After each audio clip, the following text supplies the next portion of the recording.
നമ്മൾ ഇന്ത്യക്കാർ പൊതുവായിട്ട് തള്ളുന്ന ഒരു കാര്യമില്ലേ, സിലിക്കൺ വാലിയിലെ പ്രധാനപ്പെട്ട കമ്പനികളുടെയൊക്കെ മെയിൻ പണിക്കാർ നമ്മളാന്ന് പറഞ്ഞിട്ട്. അഥവാ ഗൂഗിളിൻ്റെ ഹെഡ് സുന്ദർ പിച്ചൈ, സത്യ നടല്ല മൈക്രോസോഫ്റ്റിൽ, അങ്ങനെയൊക്കെ പറയുന്ന ആ കൂട്ടത്തിലേക്ക് ഒരു പുതിയ പേര് കൂടെ വരികയാണ്. വാട്സപ്പിൻ്റെ ഗ്ലോബൽ CEO ആയിട്ട് കുനാൽ ഷാ വരുന്നു. കുനാൽ ഷായെ കുറച്ചധികം കാലമായിട്ട് നിങ്ങൾ അറിയുന്നുണ്ടാവും. അദ്ദേഹത്തിൻ്റെ മോട്ടിവേഷൻ കോട്ടുകളൊക്കെ നിങ്ങളൊരു പക്ഷേ ഇൻസ്റ്റഗ്രാമിലെല്ലാം കണ്ടിട്ടുണ്ടാവും. അദ്ദേഹം ക്രെഡ് എന്ന് പറഞ്ഞിട്ടൊരു ആപ്പുണ്ട്. എന്തിനു വേണ്ടി തിളക്കുന്ന സാമ്പാർ എന്ന് പലർക്കും മനസ്സിലാവാത്ത ഒരു ആപ്പായിരുന്നു ക്രെഡ്. കുറേ കാലമായിട്ട് ഇവിടെയുണ്ട്. ക്രെഡിൻ്റെ ബിസിനസ് മോഡൽ എന്താണെന്ന് അറിയുന്നില്ല. ഒരുപാട് കോടികൾ അവർ നഷ്ടം ഉണ്ടാക്കുന്നുണ്ടെന്നെല്ലാം കണ്ട അതേ ക്രെഡിലേക്ക് 8500 കോടി രൂപ മെറ്റ ഇൻവെസ്റ്റ് ചെയ്തിട്ട് അതിൻ്റെ CEOയെ ഇപ്പോൾ അടിച്ചു മാറ്റിയിട്ട് വാട്സപ്പിൻ്റെ ഗ്ലോബൽ CEO ആക്കി മാറ്റുകയാണ്. ലോകത്തിലെ ഏറ്റവും വലിയ മെസ്സേജിങ് ആപ്പാണ് വാട്സപ്പ് എന്ന് നമുക്ക് അറിയുന്നുണ്ടാകും. ഏകദേശം 300 കോടി ആളുകൾ ഉപയോഗിക്കുന്ന ഒരു ആപ്പാണ്. അപ്പോൾ അത് നയിക്കുന്നത് ഒരു ഇന്ത്യക്കാരനാവുക എന്ന് പറയുന്നത് ഏകദേശം നേരത്തെ പറഞ്ഞ പോലെയുള്ള ഒരു കാറ്റഗറിയിൽ നമുക്ക് അഭിമാനിക്കാൻ കഴിയുന്ന ഒരു സ്റ്റോറിയാണ്. പക്ഷേ ഞാൻ ആക്ച്വലി ഈ വീഡിയോയിൽ പറയാൻ പോകുന്നത് അത്തരത്തിൽ ഇന്ത്യക്കാരനൊരു വലിയ പദവിയിലെത്തി എന്നുള്ളതല്ല. അതിനേക്കാൾ ഇൻട്രസ്റ്റിംഗ് ആയിട്ടുള്ളൊരു കഥയുണ്ട്. ഏകദേശം കഴിഞ്ഞ ഒരു വർഷമായിട്ടുണ്ടാവും 43% വാല്യൂ ക്രെഡിൻ്റേത് ഇടിഞ്ഞ ഒരു വാർത്തയുണ്ടായിരുന്നു. അതായത് $6.4 ബില്യൺ അതിൻ്റെ ടോപ്പ് എൻഡ് വാല്യൂ ഉണ്ടായിരുന്നതെന്ന് മാറിയിട്ട് അത് 3.64 ബില്യണിലേക്ക് മാറിയ ഒരു വാർത്ത ലാസ്റ്റ് ഇയർ കണ്ടിട്ടുണ്ടായിരുന്നു. അതായത് അവരുടെ മൂല്യം കുറഞ്ഞു വരുന്നു. ക്രെഡിന് ലോസ്, ആയിരക്കണക്കിന് കോടി ലോസ് ഉണ്ട്. പക്ഷെ അത് റൺ ചെയ്തിരുന്ന വ്യക്തിക്ക് നിലവിൽ ടെക് ലോകത്തെ ഏറ്റവും പ്രൗഡായിട്ട് കാണാൻ പറ്റുന്ന കാറ്റഗറിയിൽ പെടുന്ന ഒരു വലിയ ജോബ് കിട്ടുകയാണ്. അപ്പോൾ ഇത് ശരിക്കും മെറ്റയുടെ സക്കർബർഗിന് പ്രാന്തായതാണോ, അല്ലെങ്കിൽ ഇതൊരു വലിയ മാസ്റ്റർ പ്ലാനിൻ്റെ ഭാഗമായിട്ടുള്ളതാണോ എന്നൊക്കെ ഒരു ചോദ്യം ഉണ്ടാവില്ലേ. അപ്പോൾ ആ പ്ലാൻ ഡിസ്കസ് ചെയ്യുക എന്നുള്ളതാണ് ഇന്നത്തെ വീഡിയോയുടെ ഒരു പ്രധാന ഉദ്ദേശം എന്ന് പറയുന്നത്. കാരണം എന്താണെന്ന് വെച്ചാൽ നിങ്ങൾക്കിത് ഇമ്പോർട്ടൻ്റ് ആവുന്ന ഒരു റീസൺ പറഞ്ഞുതരാം. നമ്മളൊക്കെ ഇന്ന് ഉപയോഗിക്കുന്ന നമ്മുടെ ഒരു മെസ്സേജിങ്ങിൻ്റെ, ഇൻസ്റ്റൻറ്റ് മെസ്സേജിങ്ങിൻ്റെ പ്ലാറ്റ്ഫോമായിട്ടുള്ള വാട്സപ്പിൽ ഇനിയുള്ള കാലങ്ങളിൽ എന്തൊക്കെ സംഭവിക്കും എന്നുള്ളതിൻ്റെ കുറച്ച് സൂചനകൾ നമുക്ക് ഈ പ്ലാനിൽ നിന്ന് കിട്ടും. നമുക്കൊരു ബേസിക് ചോദ്യത്തിൽ നിന്ന് സ്റ്റാർട്ട് ചെയ്യാം. വാട്സപ്പ് എത്രമാത്രം വലുതാണ് എന്നുള്ളത് ആലോചിക്കാം. ഏകദേശം 3.3 ബില്യൺ ആളുകൾ ഉപയോഗിക്കുന്ന ഒരു ആപ്പ്. ദിവസവും ഏകദേശം 100 ബില്യൺ മെസ്സേജുകൾ കൈകാര്യം ചെയ്യുന്നുണ്ട്. അപ്പോൾ ഇത്രയും വലിയൊരു പ്ലാറ്റ്ഫോം ആകുമ്പോൾ അതിനനുസരിച്ചിട്ട് ബില്യൺ കണക്കിന് ഫണ്ട് ഉണ്ടാക്കുന്നുണ്ടായിരിക്കും എന്നായിരിക്കും നമ്മുടെ ഒരു ജനറൽ അസംഷൻ. കാരണം മെറ്റ 2014 എൻ്റെ ഓർമ്മ വാട്സപ്പിന് ഏകദേശം $19 ബില്യൺ, അന്നത്തെ കണക്കനുസരിച്ച് 1.25 ലക്ഷം കോടി രൂപ കൊടുത്ത് വാങ്ങുന്നത്. അപ്പോൾ ഇത്രയും വലിയൊരു ഇൻവെസ്റ്റ്മെൻറ്റ് മേക്ക് ചെയ്യുമ്പോൾ അവർ അത്രയധികം റവന്യൂ എക്സ്പെക്റ്റ് ചെയ്യുന്നുണ്ടാവണം. പക്ഷേ റിയാലിറ്റി എന്താണെന്ന് വെച്ചാൽ വാട്സപ്പ് മെറ്റയുടെ ടോട്ടൽ റവന്യൂവിൻ്റെ 1% പോലും ഉണ്ടാക്കുന്നില്ല എന്നുള്ളതാണ്. വർഷത്തിൽ ഏകദേശം $2.5 ബില്യൺ വാട്സപ്പിൻ്റെ കറണ്ട് റവന്യൂ. അതന്നെ ഈ ബിസിനസ് API സർവീസുകളൊക്കെ നൽകിയിട്ടുള്ള റവന്യൂ ആണ്. മെറ്റ പോലത്തെ ഒരു കമ്പനിയെ സംബന്ധിച്ചിടത്തോളം ഇത് വളരെ ചെറിയ എമൗണ്ടാണ്. അപ്പോൾ ശരിക്കും അവിടെ ഒരു പസിലില്ലേ. ലോകത്തിലെ ഏറ്റവും പോപ്പുലർ ആയിട്ടുള്ള ആപ്പാണ്. ഏകദേശം 3 ബില്യൺ ആളുകൾ അതിനെ ട്രസ്റ്റ് ചെയ്യുന്നുണ്ട്. പക്ഷേ ആ ട്രസ്റ്റിനെ കൺവേർട്ട് ചെയ്തിട്ട് അവർക്കതിനെ ബിസിനസ്സാക്കി മാറ്റാൻ പറ്റിയിട്ടില്ല എന്നുള്ളതാണ്. ഈ കുനാൽ ഷാനെ മുൻപ് പറഞ്ഞത് എനിക്ക് ഓർമ്മയുണ്ട്. അദ്ദേഹം ഒരുപാട് തവണ പറഞ്ഞിട്ടുണ്ട്, നമ്മൾ ആദ്യം ആളുകളുടെ ഒരു ട്രസ്റ്റ് എഞ്ചിനെ ക്രിയേറ്റ് ചെയ്ത് കഴിഞ്ഞാൽ അതിന് പിന്നെ എങ്ങനെയെങ്കിലൊക്കെ അതിൻ്റെ മൊണറ്റൈസേഷൻ ലെയർ ബിൽഡ് ചെയ്യാൻ പറ്റും എന്നുള്ളതാണ്. ഇപ്പോൾ UPI ഒക്കെ വന്ന ആ സമയത്ത് ഒരു കാലത്ത് വാട്സപ്പ് UPIയുടെ മാർക്കറ്റ് ഭരിക്കും എന്നൊക്കെ കുനാൽ ഷാ ഒരുപാട് പ്രഡിക്ഷൻ മുൻപ് നടത്തിയിട്ടുണ്ട്. പക്ഷേ ഈ പ്രഡിക്ഷനൊന്നും റിയൽ ആയിട്ടുണ്ടായിരുന്നില്ല. അദ്ദേഹത്തിൻ്റെ ആ എക്സ്പെക്റ്റേഷൻ. ക്രെഡ് പോലെ തന്നെ, ക്രെഡും നേരത്തെ പറഞ്ഞ പോലെ ആയിരക്കണക്കിന് കോടി ലോസ് ഇപ്പോഴും ഉണ്ടാക്കുന്ന ഒരു കമ്പനിയാണ്. പക്ഷേ മെറ്റ ഇവിടെ ഒരു കാര്യം റിയലൈസ് ചെയ്യുന്നുണ്ട്. എന്താണെന്ന് വെച്ചാൽ മെറ്റയ്ക്ക് ഇനി ഇതിനെ പണമാക്കി മാറ്റണം എന്നുണ്ടെങ്കിൽ കണക്ക് നന്നായിട്ട് കൂട്ടാൻ അറിയുന്ന ഒരു ചങ്ങാതിയെ കൊണ്ടുവരണം എന്നുള്ളതാണ്. അപ്പോൾ കുനാൽ ഷാ ഇതിന് മുൻപ് ഫ്രീ ചാർജ് എന്ന് പറഞ്ഞൊരു കമ്പനി ഉണ്ടാക്കിയിട്ട് അത് സ്നാപ്ഡീലിന് വിറ്റിട്ടുണ്ട്. ഏകദേശം $400 മില്യൺ വിറ്റിട്ടാണ് അദ്ദേഹം പിന്നീട് ഇങ്ങനെ പോപ്പുലർ ആവുന്നതൊക്കെ. പിന്നീട് അദ്ദേഹം ഒരുപാട് കമ്പനികളിൽ ഇൻവെസ്റ്റ് ചെയ്ത് പിന്നീടാണ് 2018 അദ്ദേഹം ക്രെഡ് സ്റ്റാർട്ട് ചെയ്യുന്നതൊക്കെ. അപ്പോൾ ക്രെഡ് തുടങ്ങി, നേരത്തെ ഞാൻ പറഞ്ഞ ക്രെഡിൻ്റെ അപവാദം എന്തായിരുന്നു വെച്ചാൽ ക്രെഡിന് ഒരുപാട് യൂസേഴ്സ് ഉണ്ട്, പക്ഷേ ക്രെഡിൻ്റെ മൊണറ്റൈസേഷൻ മോഡലിനെ കുറിച്ച് കാര്യമായ ധാരണ ഉണ്ടായിരുന്നില്ല എന്നുള്ളതാണ്. അപ്പോൾ ഇത് ഇന്ത്യക്കാരുടെ വളരെ യുണീക്കായിട്ടുള്ള ഒരു പ്രത്യേകത കാരണമാണ് ഈ പൈസ ഉണ്ടാക്കാൻ പറ്റാത്തത് എന്നുള്ളത്. വാട്സപ്പ് അനുഭവിക്കുന്ന പ്രശ്നവും സെയിമാണ്, ഇന്ത്യയിൽ ക്രെഡ് ഫേസ് ചെയ്തുകൊണ്ടിരിക്കുന്ന പ്രശ്നവും സെയിമാണ്. അപ്പോൾ ഇതിനുള്ള സൊല്യൂഷൻ കുനാൽ ഷാക്ക് കൊണ്ടുവരാൻ പറ്റുമെന്നായിരിക്കണം മെറ്റ പ്രതീക്ഷിക്കുന്നത്. ഇന്ത്യയിൽ എന്താ സംഭവം എന്ന് വെച്ച് കഴിഞ്ഞാൽ, ഇന്ത്യക്കാരെ സംബന്ധിച്ചിടത്തോളം നമ്മൾ ഒരു സാധനത്തിനും പൈസ കൊടുത്തിട്ട് നമുക്ക് ശീലമില്ല. നമുക്കെല്ലാം വെറുതെ കിട്ടുക എന്നുള്ളതാണ് ഇവിടുത്തെ പ്രൈമറി ബിസിനസ് മോഡൽ എന്ന് പറഞ്ഞു കഴിഞ്ഞാൽ. പക്ഷേ നമുക്ക് ലൈഫിൽ ഏറ്റവും ഇമ്പോർട്ടൻ്റ് ആയിട്ടുള്ള കാര്യങ്ങൾക്കൊന്നും ഒരു മൂല്യവും കാണാത്ത ആൾക്കാർ, അതായത് നമ്മുടെ ഡാറ്റയ്ക്ക് വില ഉണ്ടാവില്ല, നമ്മുടെ ടൈമിന് വില ഉണ്ടാവില്ല. ഇതൊക്കെ എവിടെ വേണമെങ്കിലും എത്ര വേണമെന്നുണ്ടെങ്കിലും നമ്മൾ ഫ്രീ ആയിട്ട് കൊടുക്കും. പക്ഷേ $1 നമ്മുടെ അക്കൗണ്ടിൽ നിന്ന് കൊടുത്തിട്ടൊരു സർവീസ് വാങ്ങാൻ നമുക്ക് പണിയാണ്. അപ്പോൾ ഈ കാരണം കൊണ്ട് തന്നെ ഇന്ത്യയിൽ ഈ ഫിൻടെക് കമ്പനികൾ നേരിടുന്ന ഒരു പ്രധാന പ്രശ്നം എന്താണെന്ന് വെച്ച് കഴിഞ്ഞാൽ എങ്ങനെ മൊണറ്റൈസേഷൻ ലെയർ ബിൽഡ് ചെയ്യണം എന്നുള്ളതാണ്. പക്ഷേ ഇതിന് കുറച്ച് ലീഗൽ സൈഡും കൂടി ഉണ്ട്. അപ്പോൾ നമ്മുടെ നാട്ടിലെ ഏറ്റവും പ്രധാനപ്പെട്ട UPI പോലെയുള്ള സംവിധാനങ്ങൾ നമ്മൾ ഡെയിലി ഉപയോഗിക്കുന്നുണ്ട്. ചായ വാങ്ങാനോ പെട്രോൾ അടിക്കാനോ എന്ത് വാങ്ങണമെന്നുണ്ടെങ്കിലും ഉപയോഗിക്കുന്നുണ്ട്. ഏകദേശം 500 മില്യണിലധികം യൂസേഴ്സ് ഉള്ള ഒരു പ്ലാറ്റ്ഫോമാണ് UPI റിലേറ്റഡ് ആയിട്ടുള്ള ഫിൻടെക് കമ്പനികളൊക്കെ. പക്ഷേ നമ്മൾ UPIക്ക് 1 രൂപ പോലും ഫീസ് കൊടുക്കുന്നില്ല, കടക്കാരനും കൊടുക്കുന്നില്ല, ലൈക്ക് ഇത് റിസീവ് ചെയ്യുന്ന ആൾക്കാരും കൊടുക്കുന്നില്ല. ഇത് ആക്ച്വലി ഗവൺമെൻറ് ഇതിനൊരു റെഗുലേഷൻ കൊണ്ടുവന്നുകൊണ്ടാണ് UPI ട്രാൻസാക്ഷന് മെർച്ചൻറ്റിൻ്റെ കയ്യിൽ നിന്ന് ഫീസ് ഒന്നും വാങ്ങാൻ പാടില്ല എന്നുള്ളത്. അപ്പോൾ ഇന്ത്യയിലെ ഫിൻടെക് കമ്പനികളുടെ പ്രധാന ഇഷ്യൂ എന്താണെന്ന് വെച്ച് കഴിഞ്ഞാൽ, ഗ്ലോബലി നോക്കുകയാണെന്നുണ്ടെങ്കിൽ ക്രെഡിറ്റ് കാർഡുകളാണ് ഈ ഇന്ത്യയിലെ UPIക്ക് മുൻപ് ലോകത്തെല്ലായിടത്തും വളരെ വ്യാപകമായിട്ടുണ്ടായിരുന്നെന്ന് വേണമെങ്കിൽ പറയാം. ക്രെഡിറ്റ് കാർഡ് സ്വൈപ്പ് ചെയ്ത് കഴിഞ്ഞാൽ ആ കമ്പനിക്ക് അതിൻ്റെ ഒരു കട്ട് കിട്ടും, ക്രെഡിറ്റ് കാർഡ് കമ്പനികൾക്ക് ഒരു കട്ട് കിട്ടും, അത് അവരുടെ പ്രധാനപ്പെട്ട വരുമാനമായിരുന്നു. പക്ഷേ ഇന്ത്യയിൽ ആ വഴിയില്ല. പേയ്മെൻറ്റുകൾ ഒരു പബ്ലിക് യൂട്ടിലിറ്റി പോലെയാണ്, നമ്മുടെ വെള്ളം പോലെയോ റോഡ് പോലെയൊക്കെ, അതായത് ഫ്രീ ആയിട്ടാണ്. അപ്പോൾ പേയ്മെൻറ്റിൻ്റെ ഒരു ഷെയർ കിട്ടാൻ പറ്റുന്നില്ല എന്നുണ്ടെങ്കിൽ ഫിൻടെക് കമ്പനികൾ എവിടെയാണ് പൈസ ഉണ്ടാക്കുക എന്നുള്ളൊരു ചോദ്യമില്ലേ. ഇതേ പ്രശ്നം വാട്സപ്പിനുണ്ട്. ഇപ്പോൾ ഇത്രയധികം ആൾക്കാർ ഉപയോഗിക്കുന്നുണ്ട്, ബട്ട് റവന്യൂ ഇല്ല എന്ന് പറയുന്ന മോഡൽ. നമുക്കതിലേക്ക് തിരിച്ചു വരാം. അപ്പോൾ UPIയെ ഒരു ഡോറാക്കി മാറ്റിയിട്ട്, ആ ഡോർ ഫ്രീ ആക്കി തുറന്നു കൊടുത്ത് എല്ലാവരും അതിനകത്തേക്ക് കയറ്റിയിട്ട് അവർ ചെയ്യുന്ന എന്താണെന്ന് വെച്ച് കഴിഞ്ഞാൽ അതിൻ്റെ മുകളിൽ സർവീസുകൾ ബിൽഡ് ചെയ്യുക എന്നുള്ളതാണ് ഇന്ത്യയിലെ ഫിൻടെക്കുകൾ ചെയ്യുന്ന ഒരു ബിസിനസ് മോഡൽ. അതായത് ആളുകളുടെ ട്രാൻസാക്ഷൻ ഡാറ്റയും ഇൻഫോർമേഷനും എല്ലാം നോക്കിയിട്ട് ഇതിങ്ങനെ ആൾക്കാർ ഇതിനു വേണ്ടി നിരന്തരമായിട്ട് ഈ പ്ലാറ്റ്ഫോം ഉപയോഗിക്കുമ്പോൾ സ്വാഭാവികമായിട്ട് അവിടെ ഇങ്ങനെ ഡാറ്റ ബിൽഡപ്പ് ആവും.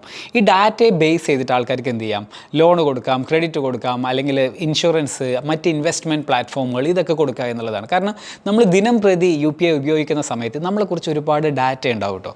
ഇപ്പോൾ ഞാൻ ഇങ്ങനെ തന്നെ കേട്ടിട്ടുണ്ട്, ഈ പുതിയ ഫിൻടെക് കമ്പനികളൊക്കെ ഉണ്ടല്ലോ, ന്യൂ ഏജ് കമ്പനികൾ, അവർ ഇൻക്ലൂഡിങ് നമ്മളെ ഫോണിൻ്റെ ബാറ്ററി പെർസെൻറ്റേജ് വരെ മെഷർ ചെയ്യുന്നുണ്ട്. ലൈക്ക് അങ്ങനത്തെ അസംഷൻസ് ഉണ്ടാവും. മേ ബി ഈ ഓരോ വ്യക്തിയുടെയും ക്യാരക്ടറിനെ മനസ്സിലാക്കാനൊക്കെ വേണ്ടിയിട്ട് എപ്പോഴും ഫോൺ ലാസ്റ്റത്തെ 10% മാത്രം കൊണ്ടു നടക്കുന്ന ആൾക്കാരുണ്ടാവും, എപ്പോഴും ഫുൾ ചാർജിൽ കൊണ്ടു നടക്കുന്ന ആൾക്കാരുണ്ടാവും. ഇതിൻ്റെയൊക്കെ ഒരു ആവറേജ് കിട്ടിയാൽ ചിലപ്പോൾ ഒരാളുടെ ഫിനാൻഷ്യൽ ബിഹേവിയറൊക്കെ മനസ്സിലാക്കാൻ പറ്റുന്നുണ്ടാവും.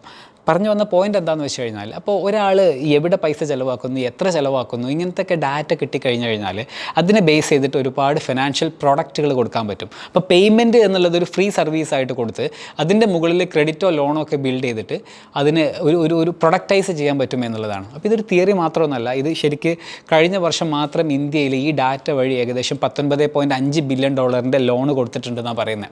അപ്പോൾ ഇന്ത്യയിൽ എന്താണെന്ന് വെച്ച് കഴിഞ്ഞാൽ പേയ്മെൻറ്റിലല്ല മണിയുള്ളത്, പേയ്മെൻറ്റിൻ്റെ മുകളിൽ വരുന്ന ഡാറ്റയിലാണ് മണിയുള്ളത്.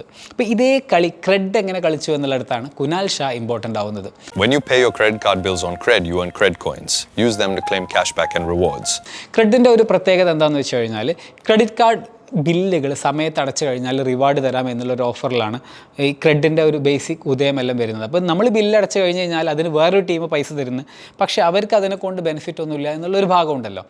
പക്ഷേ ക്രെഡ് എന്താണെന്ന് വെച്ചാൽ സ്റ്റാർട്ടിങ് തൊട്ടിട്ട് തന്നെ ഒരു എന്താ പറയുക, ഒരു പ്രീമിയം ലെയർ അതിൽ ബിൽഡ് ചെയ്തു. ഒന്നാമത്തെ എന്താണെന്ന് വെച്ചാൽ ക്രെഡിറ്റ് കാർഡ് വേണം. അപ്പോൾ ഇന്ത്യയിൽ എല്ലാവർക്കും ക്രെഡിറ്റ് കാർഡ് ഇല്ല എന്നുള്ള ഒരു നമ്പറിൽ തന്നെ തുടങ്ങാം. 500 മില്യൺ ആളുകൾ UPI യൂസ് ചെയ്യുന്നുണ്ടെങ്കിൽ ഇന്ത്യയിൽ ക്രെഡിറ്റ് കാർഡ് ഉള്ള ആൾക്കാർ ഏകദേശം 115 മില്യൺ ആൾക്കാർ മാത്രമേ ഉള്ളൂ. പക്ഷേ ക്രെഡിൽ കയറണമെന്നുണ്ടെങ്കിൽ ഒരു പോയിൻറ്റും കൂടിയുണ്ട്. ക്രെഡിറ്റ് കാർഡ് ഉണ്ടായാൽ മാത്രം പോരാ, നമുക്ക് 750 മുകളിൽ സിബിൽ സ്കോർ വേണം. അപ്പോൾ ഈ ക്രെഡിറ്റ് കാർഡ് ഉള്ള ആൾക്കാരിൽ തന്നെ അതൊരു ചെറിയ ശതമാനം ആൾക്കാരായിരിക്കും. പക്ഷേ ഇതിൻ്റെ ഗുണം എന്താണെന്ന് വെച്ച് കഴിഞ്ഞാൽ, ഇന്ത്യയിൽ ഏറ്റവും കൂടുതൽ പണം ചിലവാക്കുന്ന, ഏറ്റവും കുറച്ച് ഡീഫാൾട്ട് ചെയ്യുന്ന, ഏറ്റവും വിശ്വസിക്കാവുന്ന, ബേസിക്കലി ബാങ്കുകൾ ആർക്കാണോ ലോൺ കൊടുക്കാൻ ആഗ്രഹിക്കുന്നത് ആ ആളുകളെ മുഴുവൻ ക്രെഡ് അവരുടെ ആപ്പിൽ ഒരുമിച്ച് കൂട്ടി എന്നുള്ളതാണ്. ഇതൊരു കോയിൻസിഡൻസ് അല്ല, ഇത് ആക്ച്വലി ക്രെഡിൻ്റെ ഡിസൈനാണ്. ക്രെഡ് റിവാർഡല്ല ആക്ച്വലി കൊടുത്തത്. റിവാർഡ് കൊടുത്തിട്ട് ഇന്ത്യയിലെ ഏറ്റവും വില പിടിച്ചിട്ടുള്ള കസ്റ്റമേഴ്സിൻ്റെ ഒരു കളക്ഷൻ അവരുണ്ടാക്കിയെടുത്തു.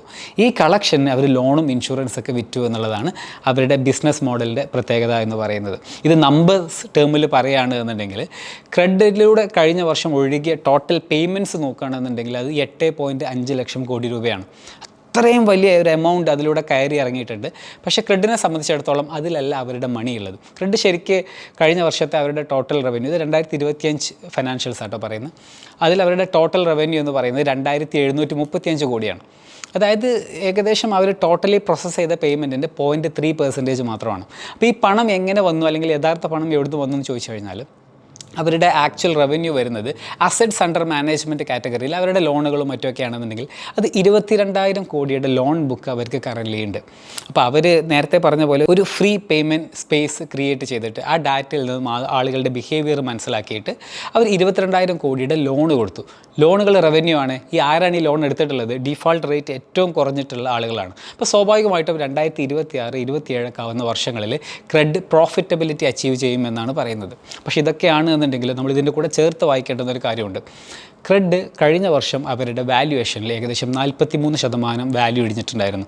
1457 കോടിയോളം നഷ്ടമുള്ള ഒരു കമ്പനിയാണ്. അപ്പോൾ എന്തിനാണ് നഷ്ടമുള്ള കമ്പനിയെയും അതിൻ്റെ സിഇഒയൊക്കെ മെറ്റ ഏറ്റെടുക്കുന്നത് എന്നുള്ളതാണ് ഷോർട്ട് ആൻസർ പറഞ്ഞു കഴിഞ്ഞാൽ. മെറ്റ കമ്പനിയെ വാങ്ങിയതല്ല. മെറ്റയെ സംബന്ധിച്ചിടത്തോളം ഇത് ചെറിയൊരു പൈസയാണ്. ഇപ്പോൾ നിങ്ങൾ AI റിലേറ്റഡ് ആയിട്ടുള്ള റേസിൽ മെറ്റ ഓരോരുത്തരെ ബൈ ചെയ്യാൻ വേണ്ടിയിട്ട് അവരുടെ കമ്പനി ഓൾ ടുഗെദർ വാങ്ങി 15 ബില്യണൊക്കെ കൊടുത്ത ഒരു വാർത്ത മുൻപ് നമ്മൾ ഷെയർ ചെയ്തിട്ടുണ്ട്.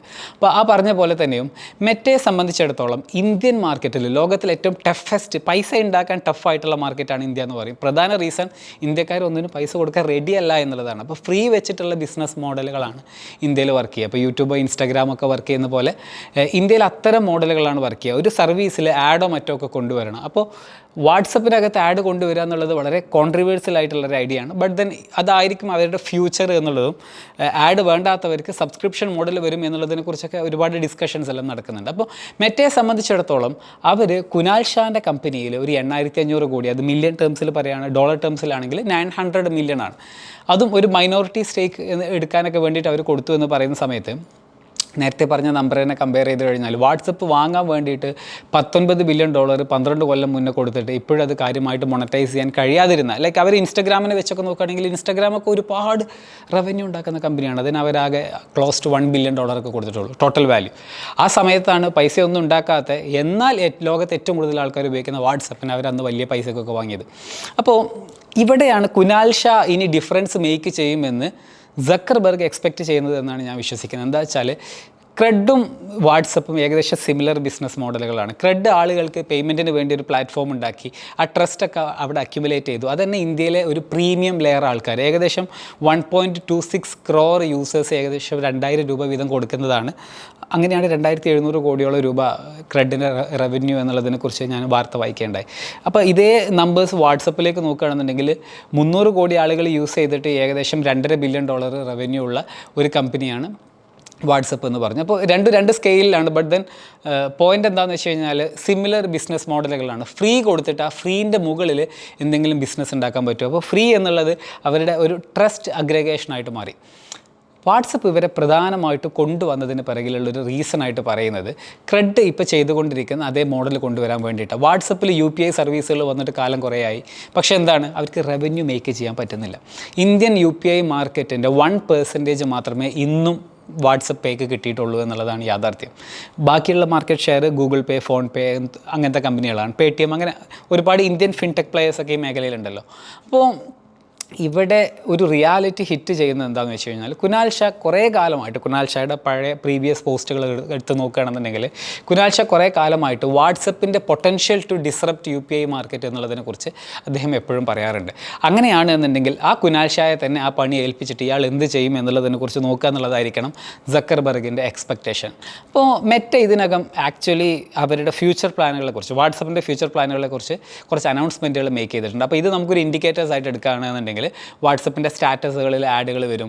അതുപോലെ ഈ ഇൻസ്റ്റഗ്രാം സ്റ്റോറിയിലൊക്കെ വരുന്ന പോലെ തന്നെ അതുപോലെ ചാനലുകളിൽ പ്രൊമോട്ടഡ് മെസ്സേജുകൾ വരും. ആഡ് വേണ്ടാത്ത ആൾക്കാർക്ക് പെയ്ഡ് സബ്സ്ക്രിപ്ഷൻ പ്ലാറ്റ്ഫോമുകൾ വരും. അപ്പോൾ നമ്മുടെ പേഴ്സണൽ ചാറ്റുകൾ ഇനിയുള്ള കാലത്തും ഫ്രീ തന്നെയായിരിക്കും. ബട്ട് ദെൻ അതിൻ്റെ മറ്റ് സർവീസുകൾ കൊണ്ടുവന്നിട്ട് പേയ്മെൻറ്റ് ലെയർ അല്ലെങ്കിൽ പേ ലേറ്റർ സംവിധാനങ്ങൾ ഒരു പക്ഷേ വെറുതെ ഒരു എന്താ പറയുക, ഒരു ഇൻറ്റ്യൂഷൻ പറയുകയാണ്, അധികം വൈകാതെ തന്നെ വാട്സപ്പ് ചാറ്റിലൊക്കെ ഒരു പക്ഷേ ഒരു ക്രെഡിറ്റ് പ്രൊഡക്റ്റും കൂടെ ആഡ് ആവാനുള്ള ഒരു സാധ്യതയുണ്ട്. ലോണോ അല്ലെങ്കിൽ പേ ലേറ്റർ സ്കീമുകളോ നമുക്ക് എന്തെങ്കിലും പ്രൊഡക്റ്റൊക്കെ വാങ്ങണം എന്നുണ്ടെങ്കിൽ ഇപ്പോൾ GCCയിലൊക്കെ കണ്ടിട്ടുണ്ട്. അതായത് ഈ തമാര അങ്ങനത്തെ ഒക്കെ ഒരുപാട് പ്ലാറ്റ്ഫോമുകളുണ്ട്. നമുക്ക് പിന്നീട് പേ ചെയ്താൽ മതി എന്ന് പറയുന്ന പ്ലാറ്റ്ഫോമുകളൊക്കെ ഉണ്ട്. അപ്പോൾ പേ ലേറ്റർ സ്കീമുകളൊക്കെ കൊണ്ടുവന്നിട്ട് വാട്സപ്പ് അധികം വൈകാതെ തന്നെ ഫൈനാൻഷ്യൽ പ്രൊഡക്റ്റുകൾ കൊണ്ടുവന്ന് മൊണറ്റൈസ് ചെയ്യാൻ ശ്രമിക്കും എന്നുള്ളതാണ്. അങ്ങനെയാണ് എന്നുണ്ടെങ്കിൽ ഈ കാര്യത്തിൽ ക്രെഡിന് നല്ല എക്സ്പീരിയൻസ് ഉണ്ട്. ക്രെഡിനെ ലീഡ് ചെയ്യുന്ന കുനാൽ ഷാക്ക് നല്ല എക്സ്പീരിയൻസ് ഉണ്ട്. ഇതായിരിക്കണം വാട്സപ്പ് ഇനി മൊണറ്റൈസ് ചെയ്യാൻ ശ്രദ്ധിക്കുന്നത്. അപ്പോൾ ഇന്ത്യ പോലത്തെ വാട്സപ്പിൻ്റെ ഏറ്റവും വലിയ മാർക്കറ്റ് ഗ്ലോബലി നോക്കുകയാണെന്നുണ്ടെങ്കിൽ ഇന്ത്യയാണ് എന്നുണ്ടെങ്കിൽ ആ മാർക്കറ്റിൽ നല്ല എക്സ്പീരിയൻസ് ഉള്ള, ആ മാർക്കറ്റിൽ ജുഗാദ് കളിച്ച എക്സ്പീരിയൻസ് ഉള്ള, ക്രെഡ് വളർത്തിയ എക്സ്പീരിയൻസ് ഉള്ള കുനാൽ ഷായെ തന്നെ അത് ഏൽപ്പിക്കണം എന്നുള്ളതാണ് വാട്സപ്പ് തീരുമാനിച്ചിട്ടുള്ളത്. അപ്പോൾ ഇതിൻ്റെ ഫ്യൂച്ചർ എന്താണ് എന്നുള്ളത് നമുക്ക് കാത്തിരുന്ന് കാണാം. ക്രെഡിനേക്കാൾ ഒരു 1000 മടങ്ങ് സൈസുള്ള ഒരു കമ്പനിയാണ് ഈ വാട്സപ്പ് എന്ന് പറയുന്നത്. ആ വാട്സപ്പിൽ കുനാൽ ഷാ നേരത്തെ സത്യ നടലയും സുന്ദർ പിച്ചയൊക്കെ ഗ്ലോബലി ഇമ്പാക്റ്റ് ഉണ്ടാക്കിയതുപോലെ അദ്ദേഹത്തിനും ഇനി കഴിയട്ടെ എന്ന് ഞാൻ ആശംസിക്കുകയാണ്. ബാക്കിയുള്ള കാര്യങ്ങൾ നമുക്ക് കാത്തിരുന്ന് കാണാം.